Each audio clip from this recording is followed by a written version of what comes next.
The River of Tears, Patācāra's Journey to Peace. Long ago, in the golden city of Savatthi, lived a young woman named Patācārā.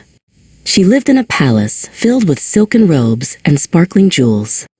But Patācāra's heart did not belong to the palace. She had fallen in love with Rohana, a kind laborer who worked in her father's fields. Knowing her parents would never approve, they decided to leave the riches behind to build a simple, happy life together in the countryside. For a few years, Patācārā and Rohana lived happily. They had 2 beautiful sons and lived in a small, cozy cottage. One day, Patācārā wished to visit her parents in Savatthi to show them her family. Rohana agreed, and they set off on a long journey through the deep, green forest. The sun was warm, and the birds sang, but the path ahead was more difficult than they imagined.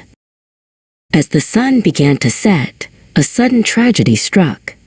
While gathering firewood near their campsite, Rohana was bitten by a poisonous snake hidden in the tall grass. Before the moon had fully risen, his breath grew still. Patācārā sat by his side, her heart heavy with a grief she had never known.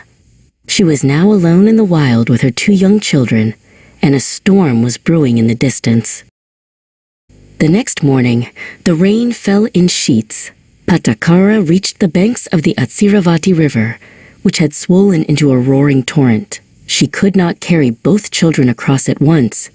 She placed her newborn baby on a bed of leaves on the far bank and waded back through the cold, waist-deep water to fetch her toddler. As she reached the middle of the river, she looked up and saw a giant hawk diving from the sky toward her newborn. Patācārā screamed and waved her arms to scare the hawk away. Hearing his mother's frantic cries, her toddler, Jiva, thought she was calling for him to come into the water. The little boy stepped into the river, but the current was too strong. Within moments, the hawk flew away with the baby, and the rushing water swept Jiva out of sight. In a single afternoon, Patācārā had lost everything she held dear. Broken-hearted and shivering, Patācārā continued toward Savatthi. On the road, she met a traveler named Sarit, who was coming from the city. "How are my parents?" she asked with a trembling voice. Sarit looked at her with deep sadness and told her that a terrible storm had caused her parents' house to collapse the night before. Her mother, father, and brother had all perished in the wreckage. The weight of so much loss in just 48 hours was too much for Patācārā to bear. Her mind became clouded by a dark fog of sorrow. She wandered through the streets of Savatthi, no longer caring for her appearance or where she went.